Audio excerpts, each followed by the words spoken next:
is actually two different topics. We'll take a couple of stories and we learn by stories, right? Why do we learn by stories?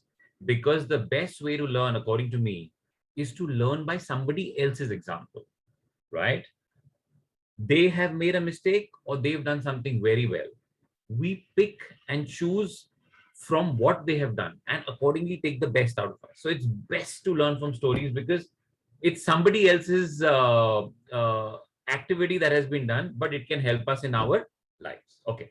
So getting on to today's topic, which we're talking about, first we'll take on dedication. All right. And what does dedication mean? So quickly in the chat boxes, what do you all understand by the word dedication? If I can just hear some responses. What is dedication?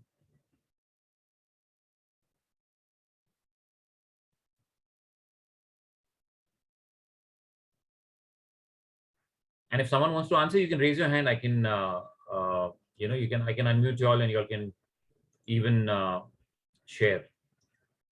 Deepa says to be loyal. Okay. Harshal says efforts. Krishna Priya says focused. Okay. Okay. Anyone else would like to try saying anything? So you all are right. You all are on the right track. So typically dedication means commitment, right? That commitment is what dedication is all about. Now, commitment to what? Commitment to could be to anything. It could be to a task. It could be to a purpose. It could be to a person. So essentially, dedication means that commitment. Okay. So commitment in life is very, very critical. Most important commitment, you know what we do, is to ourselves. That if we tell ourselves that I'm going to do this, or this is what I want to do, or this is what I want to learn, or this is what I want to not do, all of these things require a lot of dedication. So the first story that we're going to take about is about the Taj Mahal. Now, all of you all know, the seven wonders of the world, Taj Mahal, beautiful monument. But this is a story that I had read when it was being made. It's a story of when it was being made, and it spoke about one of the plasterers and how he was an expert plasterer and why he was. So once when the Taj Mahal was being made, uh, like now you have laborers and you have site supervisors who supervises everything going all right or not. So there was this laborer who was given the job of getting the plaster ready, right? And if you have seen, today we have these machines which churn and the plaster gets ready. In olden times, they had to do it by hand because the machines were not there. So there was this laborer who was given the task of, churning that and making a perfect plaster because it had to last. And today, the very fact that the Taj Mahal has lasted for hundreds of years, it shows that it's good work. So it's a story about one such person. So he was stirring that particular plaster, and he did that day one. And the supervisor was saying, okay, he's working. Next day, again, the supervisor saw this man is still stirring the same plaster. On the third day that he came, again, he saw that this man is stirring the same plaster. So he went up to this guy and he said, you're so lazy. I mean, over the last 3 days, I have been seeing you. All you have been doing is just stirring this one bowl. Why is it that? Don't you want to work? And he got angry at him, and there was an argument. And he got so angry. In return, the worker also started, explaining to him, but this man was not willing to listen. And he was blasting. And then the laborer also lost his cool. He just picked up a piece of plaster and threw it at that man.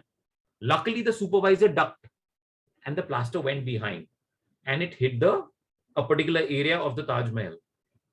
And you will not believe that plaster was so firm that it could not be removed, and till date it stands there. That one little piece of plaster still stands there. So what is it essentially shows us? Later on, obviously, the laborer told him when he couldn't remove the plaster. The supervisor realized when the laborer told him, you were not listening to me. I was trying to explain to you that I was wanting to do a perfect job. And when he tried to remove it, he actually couldn't remove it. What does that show? That shows that that man wanted to do a perfect job. That means though he was a laborer, he was so very committed to doing a perfect job to that little task. It's not a big task, right? Just stirring flowers. It's a very boring job. So sometimes when boring jobs are there, people tend, like even in our case, if you're giving a very boring job, some kids, like you kids, may find taking notes from the screen very boring. Or what do I have to do? Why don't I just take a screenshot? you know but actually, you have to write your notes.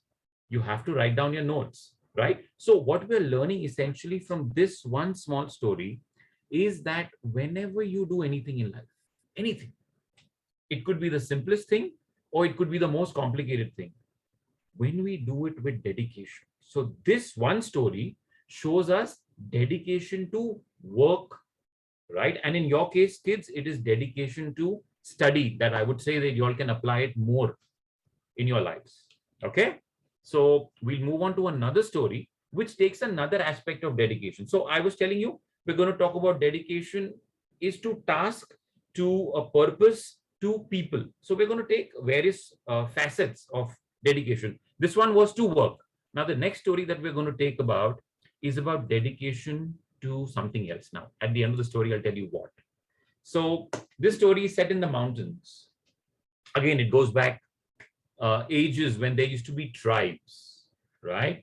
So there were tribes in the lowland, as you can see down, the grasslands down that you see in the picture. So those were the lowlands, and the mountains that you see and the thick forest inside, those are the highlands. So there were tribes in the lowlands and there were tribes in the highlands. Now, typically, highland and lowland tribe were always at war, always. So there was something or the other. There was, because see, resources, when the resources are limited, there is bound to be this conflict, because everybody wants those same resources, right? That is the reason conflict comes. Like even in siblings, at home, you may have noticed. So brother and sister, why do they fight? Because that one thing has come. So if, for example, one gadget, it could be like an iPad or something, if it's come in the house, how brother and sister may tend to fight. So typically when resources are limited, there is always conflict. So this is a story of one such conflict when the highland tribes were at war with the lowland tribes. So one day it so happened that these highland tribe invaded the lowland tribe and they actually plundered them. And it so happened that there was a small baby, and they actually kidnapped one of the small babies also. Now the lowland tribe, there used to be at that time, typically even today in small villages, you'll find panchayat. That means those are the head who decide what to do. So typically the tribes also have heads of the tribe. So they sat and they decided, what do we do? Because the complexity was, from highland coming down is easy. But these lowland people, because they always resided there, they had no idea how to get up. They didn't know which routes to take. They didn't know what trails are there, because it was a very, very thick forest. So that was their dilemma. What do we do? We have to get the baby back. What do we do? So they formed a strategy. They formed 3 different groups and they said, we are not well versed, but let's try. Okay, so one took one route, another took another route, another took a third route. And then they took these 3 routes and they managed to reach to a particular, one group managed to reach a particular level, but beyond that, he couldn't figure out his way. He just saw thick forest. Then they came back. Then the other group was still out. So they managed to probably go a little more ahead. And they took 3 days to reach up there. But even they couldn't figure out and they came down. Then they were waiting now eagerly for this third group. What happens to the third group? Now the third group managed to take 5 days, up there. But ultimately, even they did not succeed. So they were at that high end of the forest and they were sitting and deciding, what do we do now? Someone from our tribe has been kidnapped. What do we do? But we're not finding our way. So they were on the verge of giving up and we'll go down. They had just pretty much decided, let's pack up. 7 days already done. Nahi ho raha hai. Matlab, we just can't get it. So what did they decide to do? Let's walk back. So as they were walking back, they were shocked and surprised to see the mother of that child coming out of the woods, the thick forest. She was coming out of that with that sack and the baby on her back. And they were all stunned. These men who were experienced, who had, some amount of ammunition in their hand also, had failed. But this mother somehow managed, and she came, and they were all surprised, and they asked her, how did you manage? And she just looked at them, and she had only one line to say: it wasn't your baby. So when she said that, they were taken back, because the fact of the matter is, when it is yours, then the dedication is beyond words. So this second story shows us and tells us how dedication to your family is what is so very important. And typically, kids, you'll see your parents, they are so dedicated, because typically whatever they are doing is for the family's betterment, right? So many a times you may find, why are they doing this? What is that? Because you don't understand the broader perspective. So many a times parents have to even be strict, have to at times be, very vocal. But please understand, whatever they say or do is because of their love and dedication to you, right? So today, the younger generation generally believes in, screaming it out or saying it out. But we have to understand that whatever they say or do is for our good. I'll give you one example from my own life. Okay. So when I was young, I was like 16 years old. And at that time, I wanted a bike, a motorbike. So at 16, it's not, you cannot have a bike. And any which ways, my father was against a bike. He said, two-wheelers are extremely risky in a city like Bombay, and just forget about it. And I pestered him, and I pestered him, and I pestered him. He didn't give in. But then I struck a deal with my grandfather that if I do well in my exams, you please get me a motorbike. So after my 10th, I scored really well, and he got me a motorbike. All right. And I was 16 and I had a motorbike. I was not supposed to. So I did something wrong, but I'm still telling you all so that you all can learn from my mistake. Okay. So I was 16. I'm not supposed to have a motorcycle. I go and I get a license, right? Which typically you get at 18. And I start riding the bike. And guess what? As what my father had predicted, two-wheelers extremely risky. I have the first accident skidding during the monsoons. I have a second accident when suddenly a dog comes in front of me and I brake or whatever and I skid badly. And then I have a third accident. That was the worst, because I was going right, but somebody comes in from the wrong side and knocks me down. And it happens right outside my house, and my father sees me falling on the floor. So I realized that day that the fault is not mine. But had it not been for Krishna's grace, I could have been handicapped, right? And why? Because I typically did not listen. I wanted something which was not right for me, not realizing that whatever my father is telling me is for my good. I realized that 1.5 years later, after 3 accidents, and the marks are still there. So why I'm telling you this is that please understand, when your parents tell you something, it is for your good. You may not understand in the short run, like I did not, but in the long run, you will understand it is for your good. And similarly, in life, whatever happens, we need to understand it happens for the good, because it is by our Supreme Father. Lord Krishna there has made a plan for all of us. And whatever happens in the short run, it may not look good, but in the long run, it is for our good. So whenever we are faced with certain situations which don't seem right to us, please understand there is a reason behind it, and we have to accept it. Like how we tolerate the heat and the cold, right? Now, suddenly it's very hot in Bombay. After Diwali, it just gets hot, humid, but then you have to tolerate. Similarly, when you go in snowfall, you have to tolerate the cold. So when you tolerate heat and cold, similarly in life, there will be ups and there'll be downs. There'll be happiness, there'll be something which makes you sad. Lord says in the Bhagavad Gita that anyone who is equipoised, that means his mind is calm. He is not over jubilant and he is not extremely saddened by situations. He is fine. He's happy. It's not that he doesn't laugh, he's not happy, or he doesn't cry. No. It's just that no two extremes are there. So you have to be somewhere in between. That is called being balanced. All right. So this second story showed us how there is dedication to the family and how your parents love you a lot.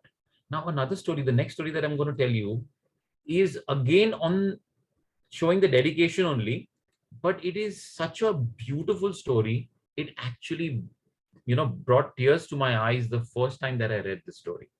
It's extremely beautiful. So this story is about a little boy who was extremely, extremely passionate about his football. He just loved football.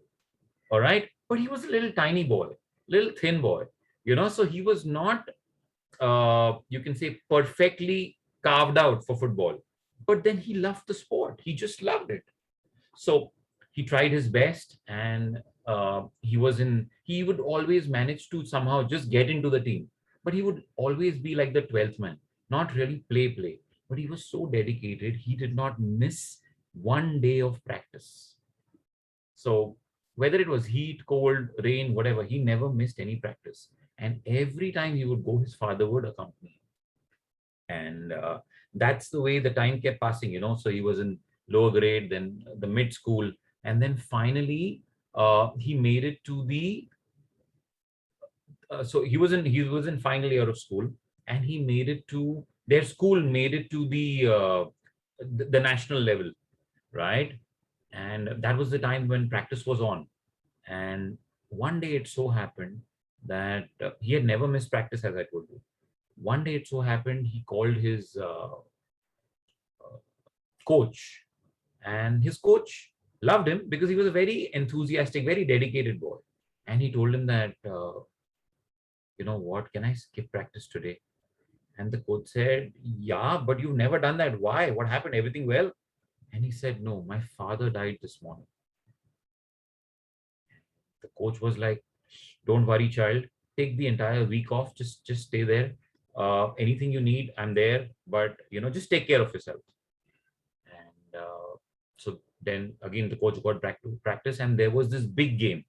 Now it was the eliminator. It was like the semi-finals or the finals of that particular game.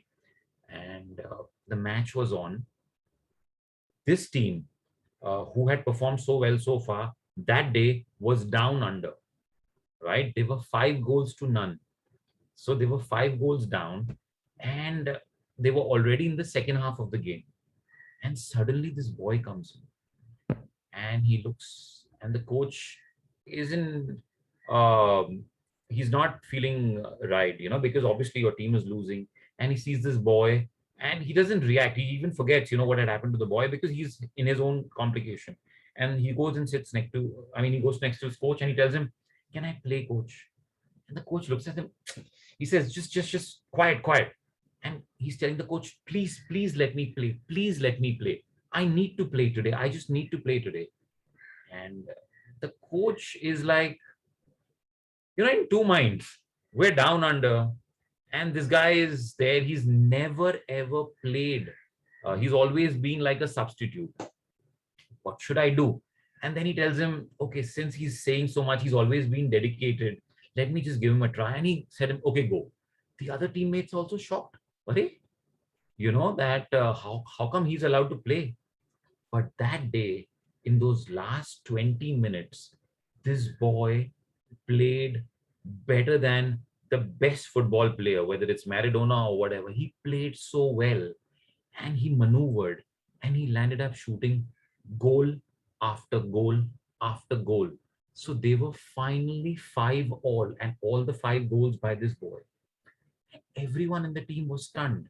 And finally, in the dying moments of the game, he landed up scoring the winning goal. And obviously, he was given a victory lap. And then he came back to the the dressing room, and he had tears in his eyes. And the coach was also very moved, and he said, "What did you do today? You know, how did this happen?" Because he had never seen him play so well. And then this boy answered. He said, "You know something, coach, you've seen me in all these years. My dad has always accompanied me to every game. But did you know my dad was blind? My dad was blind. But today is the only day when he was actually watching me, and I had to perform. And I just had to perform." So it shows that how that father was so dedicated to his son, who was in turn dedicated to his sport, and how that son reciprocated, because his dad, being blind, could never see. But now that he had left this world, he was so sure that my dad is looking from up there and I have to perform. So this was one more beautiful story about dedication that came to the family, and in turn to whatever you wanted to do. Like that little boy, he was so dedicated to his sport. We move on ahead to another story. Now, before that, so we spoke about dedication to work, dedication to study, dedication to family, dedication to yourself. There's another important dedication that we need to do. And what could that be? That is your dedication or your connection with the Supreme Lord. And why do I say that? Because we are all parts and parcels of whom? The Supreme Lord, right? We are all spirit souls who come from the Supreme Lord. Our parents give us birth, but ultimately we are parts and parcels of the Supreme Lord. If we just remember that, we will always know that we need to be dedicated to the Lord. Now, by when I say being dedicated to the Lord, what does it mean? How can I be dedicated to the Lord? I can be dedicated to the Lord by following the instructions of the Lord, by leading a life that Lord has asked us to lead, by conducting myself in the way that the Lord wants me to conduct myself, doing things which are right, not doing things which are wrong. And how do I know what is right and wrong? We know what is right and wrong when we read the message or hear the message of the Lord, which is the Bhagavad Gita. Bhagavad Gita is the life manual given by Lord Sri Krishna, wherein he has told every human being that this is the way you're supposed to lead your life. So we have to make sure that as we grow, we always keep in mind that while we are dedicated to our work, we're dedicated to our family, we're dedicated to whatever goals we have, we always remember our dedication to the Lord and our connection with the Lord, and we make an attempt to read and understand the Bhagavad Gita as we keep growing. Now, we had made an attempt last summer holidays. We did a session, 18 days Bhagavad Gita only for kids, so that you all understand the basics of Bhagavad Gita. So for the kids who attended, I hope you all keep hearing from your parents, or keep, you can easily Google today and you can get a lot of beautiful messages on YouTube also. And we from our side will keep trying to do such sessions wherein we teach you all more from the Bhagavad Gita.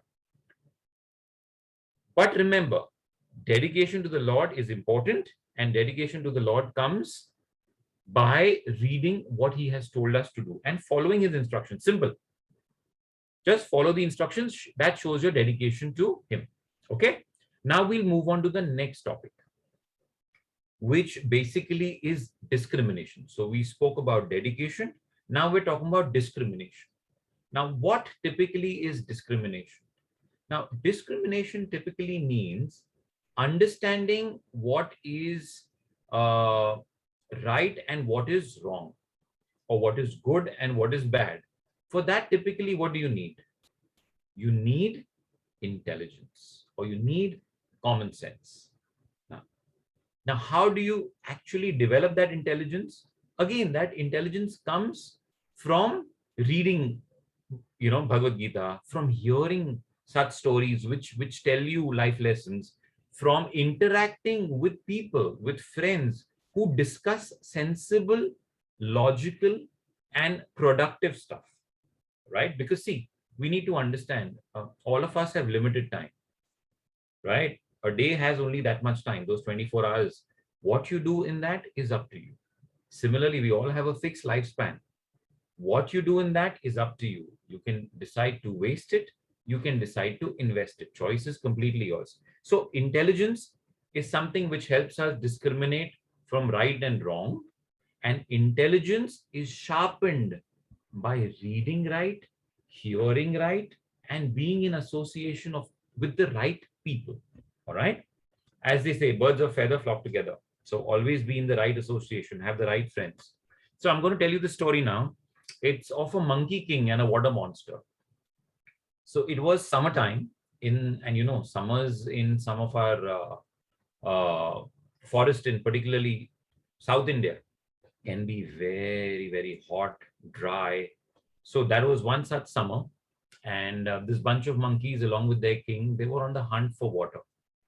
And they came across this little lake, which was surrounded by all these tall bushes, bamboo trees, and all these reeds. And they wanted to go drink water. And typically, near the water, you typically see sand around the water area. So the monkey king just noticed something, and he told his entire gang to wait. They said, "We're damn thirsty. Let us just go and drink some water." He said, "No, no, no, no, wait." Because what the king observed was that there were these pug marks which are going towards the water. So various animals, he could see pug marks going towards the water, but he could not see any pug marks coming out, coming back. So he was a little, perplexed. How can this be possible? So he sensed that something is wrong. So he decided to wait it out. He said, "No, no, let's just wait." So time passed, an hour, two, three. So it was about who gives in first. Sometimes you're faced in who gives in first. You play this game where who'll blink the eyes first. You all may have played that game, right? You stare at each other, who blinks first is the loser. So similar thing was happening over here, wherein that water monster who was there, he was waiting. Yaar, ye log aa kyun nahi rahe hain? And this monkey king decided, no, no, let me just wait. And after a couple of hours, this water monster finally came out. And he was like, "Why the hell are you not drinking water? There's beautiful water. Come and drink." And then the monkey king smiled. He said, "I was just waiting for you only because I had sensed that there's something wrong. Now I will drink the water also and we will go back safe." And the water monster can typically stay inside the water. He cannot come out. So he was just screaming from inside that, "How dare you say that?" You know? And the king smiled, the monkey king smiled. So as I told you, they were surrounded by all these bamboos and all these reeds. So what he landed up doing is ultimately he put the reeds and the bamboos into the water, and they managed to drink by sucking without actually going into the lake. They sucked out the water and they went back safe. Now, this typically shows us that how intelligence and common sense is very, very important. And if we understand that, then we will make sure. See, our mind many a times gives us two signals, right? Do this. And then there's another mind inside which will tell you, no, no, no, don't do this. So that do this, don't do this many a times. Eat this, don't eat this. Study, don't study. Play, don't play. Go with this one, don't go with that one. So all those, it keeps giving us that yes and no signal. So the mind tends to confuse you, right? So our job is to rule over the mind. So over the mind is something known as intelligence, which can discriminate between right and wrong, good and bad. And as I told you earlier, this discrimination power or this intelligence can be sharpened by scriptures, by the right books, as I told you, like the Bhagavad Gita, right association, and whatever you see the right thing. So see, when you open YouTube, there is so much of options. So many a times what happened, we land up seeing things which are not so productive. What will we see? Oh my God, look at this YouTube star. He has 2 million followers. Are 2 million followers, but what is he or she teaching you?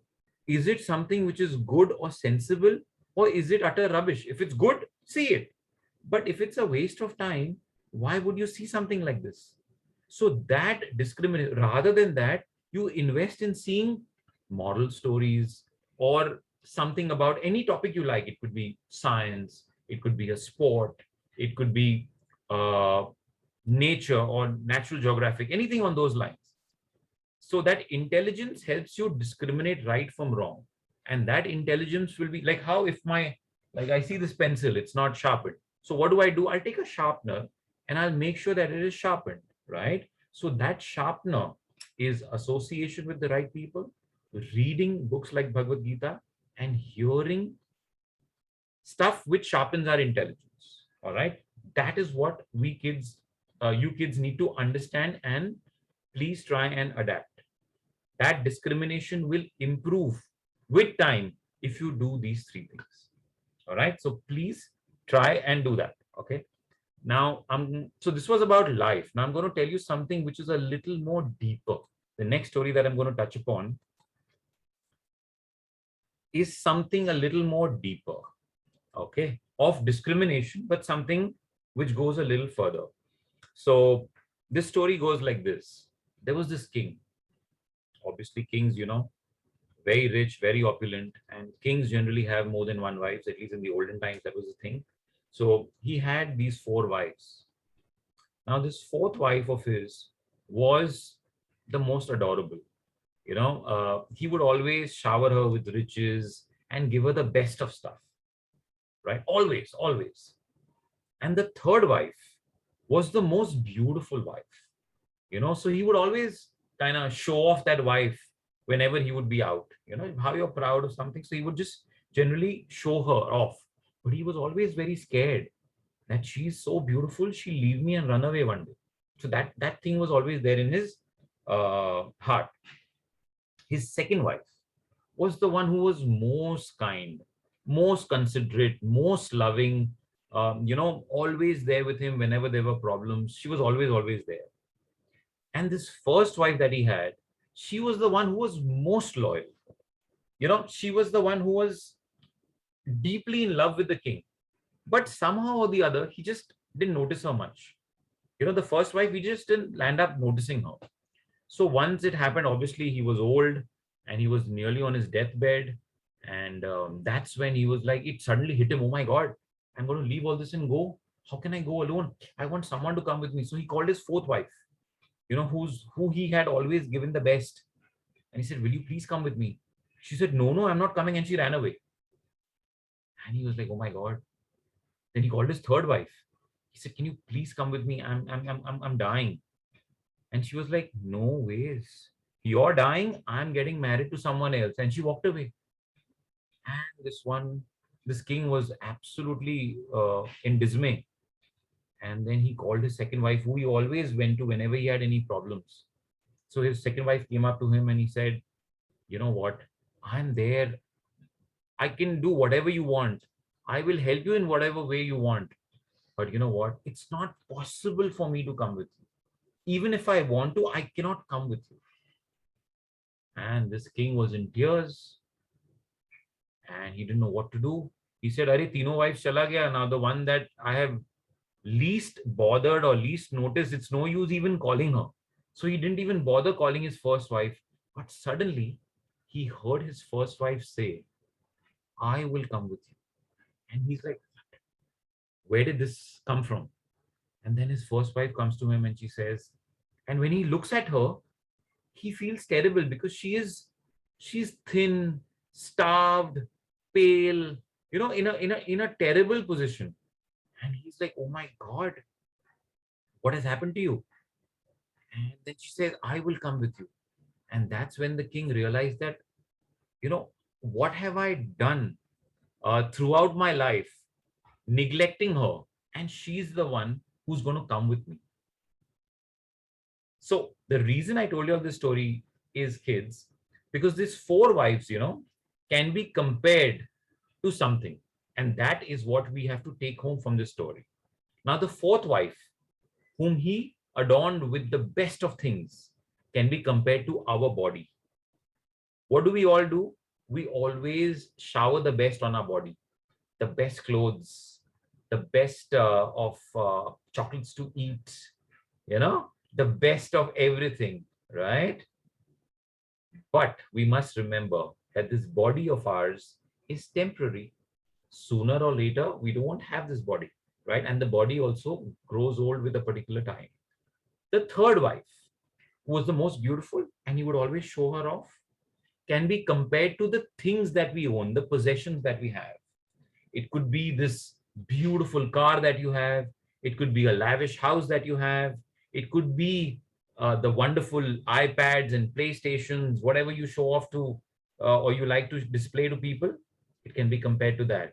But we must remember the possessions are the ones that once we leave, somebody else uses them. So possessions are the second wife that we can compare to. The third wife, who was very considerate, loving, caring, can be compared to our family and close ones. They're always there for you, but they cannot come with you after you go away from this body. So who's this first wife? Who's always with you? Who's most loyal? No matter what you do to her, is always with you. That is our soul. So kids, we need to understand that we many a times compare us to this body. We think, who am I? I'm this body, right? I'm so and so. But actually, we are spirit souls who reside in this body. As you would have seen, you all are young, but still you would have seen somebody dies. When they say they die, the body is right there. But what has gone away? The body you see is right there. But what goes away is the spirit soul. So the body is temporary. The spirit soul is what we are. So we have to make sure that we realize that we're not this body, and we have to cultivate our soul. We have to strengthen our soul. We have to do things along with things of, you have to maintain your body. You have to do things. All that is great. Perfect. We have to do it. We have to keep ourselves fit. We have to be healthy, eat healthy, do healthy. Absolutely right. Along with that, make sure that you always remember that you all are not this body, but you all are the spirit soul who resides in this body. So you give some attention to that. And how do you give attention to that? It is called spirit soul. Spirit soul means it is not matter. Now, what do I mean by matter? Matter, as you have learned, is anything that has mass and occupies space, right? You'll have learned that in science. So matter is also temporary. Look around you. Just look around. Whatever you see is matter.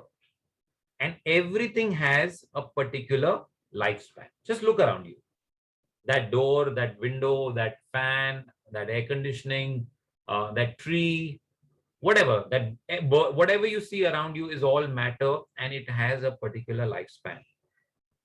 But we are spirit souls. So the very fact that we are spirit, we have to connect with the Supreme Personality, who's the supreme and who lives in the spiritual world. So we have to always understand that along with whatever we're doing here, we have to nourish our soul. And that nourishment of soul comes by the same ways. How you sharpen your intelligence? By connecting with the Lord. How will you nourish the soul? By remembering the Lord. And how do we remember the Lord? Simple. You can chant his names. Whichever name of the Lord you like, you chant his names. You hear about the Lord, right? You hear so many beautiful stories, the pastimes of Krishna. You hear so many things that he has done. So when you hear and when you chant, that's when you connect. And that is food for the soul. The food that we eat is food for the body, but all of the other things that we do is food for the soul. So that connection with the Lord is very important. And that will come when we, as I said, do the three things, which also sharpen our intelligence. Be in the right association, read the right things, listen to the right things. All right. Moving ahead. Again, we'll take another aspect of discrimination now. Okay. Again, through a story, I'll try to explain this very important factor of discrimination. So once, as you see, there were these two monks, and they were in the forest. Typically monks are in the forest, and they had come to the village for some work, and they were going back to the forest, and they had to cross over a river. Now, while they were crossing over a river, they just realized that there is this lady who, a pregnant lady, and she had to also be, she was having difficulty because she couldn't manage to cross the river. Now, monks typically stay away from women because they've decided the whole life they're going to just uh, take the name of the Lord and not be in association with women. So she asked for some help. The one monk said, no, I can't help you, sorry, because it's against my norm. I'm not supposed to because I'm a monk. But this other monk said, don't worry, I will help you. And he actually carried her on his back, and he helped her cross the river. He put her down, and then she went back to her house, and both these monks started walking in the forest towards their monastery. So while they were walking, the monastery was deep inside the forest, around 3-4 miles inside the forest. And as they were about to reach the monastery, they were just at the gate. And then suddenly this monk looks at the one who didn't help, looks at the one who helped, and he tells, you know what? How could you do something like this? How could you help that lady? We're not supposed to be, in association, and you actually touched, you in fact carried a woman. You're not supposed to be doing that. And this monk looked at the monk who was complaining, and the one who had helped the lady said, my dear friend, what is wrong with you? I dropped her 3 miles ago, but you're still carrying her in your mind. I repeat what he said. He said, my friend, I dropped her 3 miles ago, but you're still carrying her in your mind. Now, what does this mean? This means many a times we carry certain things in our mind for a very long time. It could be negative thoughts. It could be any such things. It could be grudges against someone. It could be something that you have against someone. You carry it in your mind. That is what is meant to be dropped. Many a times we have to go against some norms which are because we don't feel it's right. The man helped because it was human to help. So even though he was a monk, he realized, and as soon as his job was done, he disconnected and he's back to his routine. But the other person kept carrying that negativity in his mind. So please, please, please remember that we don't need to carry any such negativity with us. So this is the power of discrimination again, of what we need to remember and what we need to forget. What is right should always be remembered and kept. The life lessons that we're learning should be kept.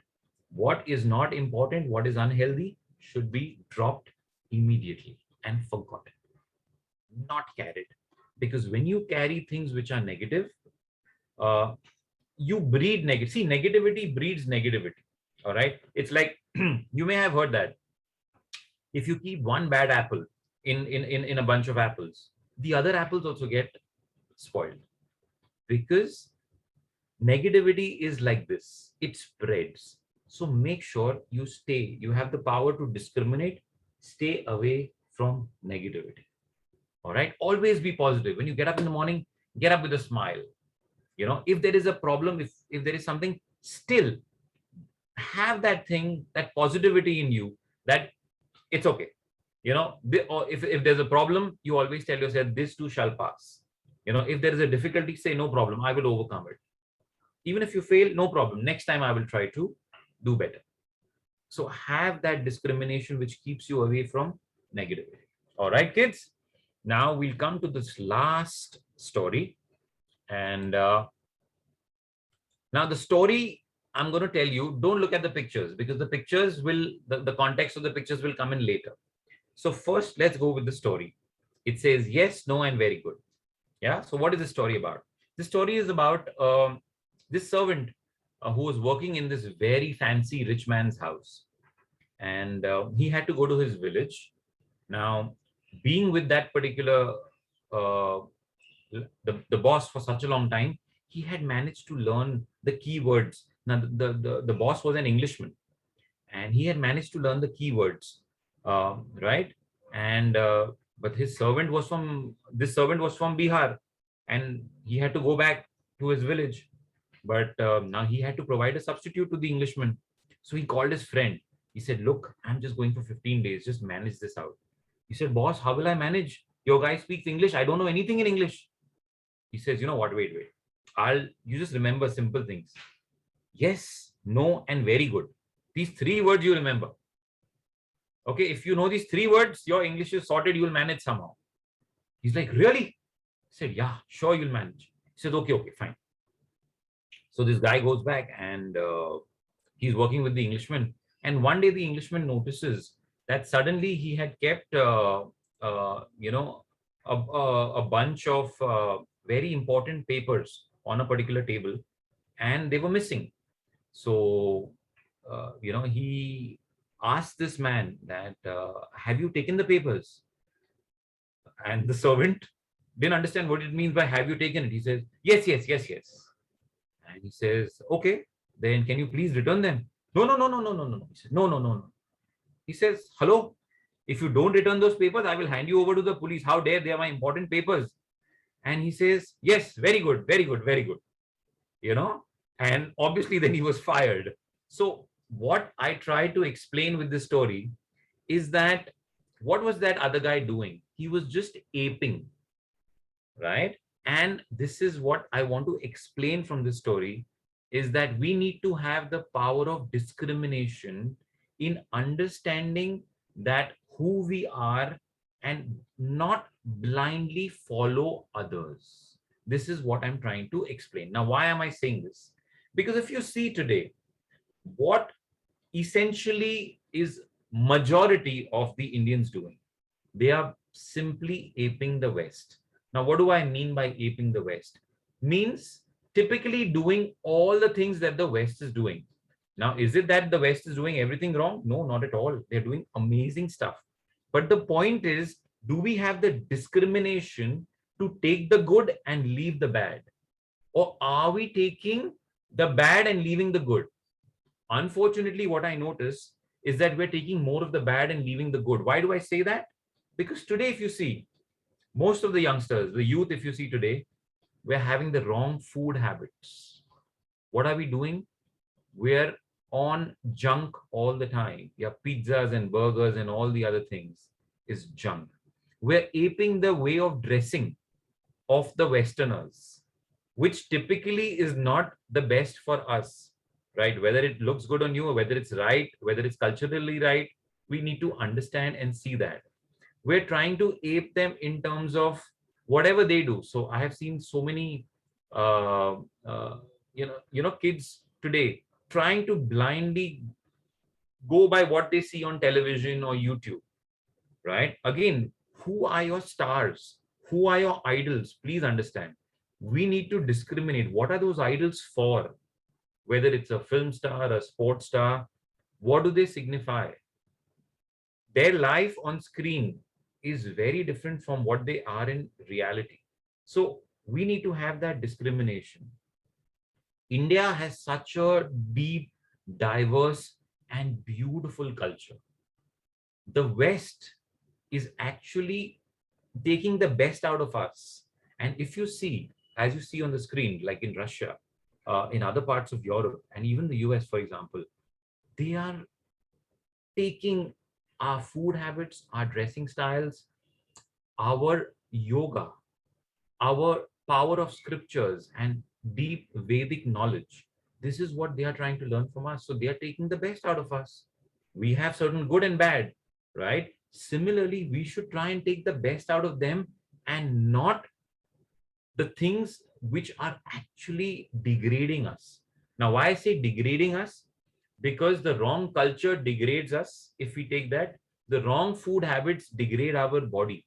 So we need to have that discrimination, what to accept, what to reject. So please understand that these two things that we've done today, dedication and discrimination, are two very important facets of life.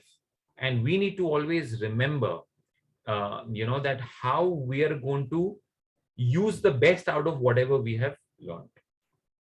For that, make sure again, those three things that we've always said, be in the right association means be with the like-minded people who have something good to share. So when you're discussing also, there is something interesting, something knowledgeable. It could be related to work, related to the environment, related to anything which is more, you can say, tangible and constructive, rather than discussing just nothingness, which by nothingness, I mean things which are not really important, or which don't affect you, or which are not really important to you. Superficial characters. Today you have so many of these characters, um, in cartoon characters, or certain other things, which just pick up your fancy, and you're just aping it. Like today, I see all the kids, they're buying all these poppets. All the kids today are just buying poppets. Now, somehow I was just wondering, what exactly is this? What is this? What are you understanding, or what are you learning? Is it a skill? Like you do chess, you do Scrabble, you play other board games, right? If you do that, at least you're developing yourself up. But poppet, something like that, I was taken back. Anyway, so now, kids, I will open up for discussion. Anyone has any questions? Anyone wants to ask something? You're most welcome to. Amara, I'll request you to just unmute whoever has raised their hand. Okay, I see Madhvi has raised her hand. So, yes, Madhvi. Hare Krishna Prabhuji, I really like the class. Prabhuji, how many days will this class be? So it was today only we were doing these two topics. Dear, next month we will take some other topic. Okay, Prabhuji. And Prabhuji, I really wanted to ask you, can you please start more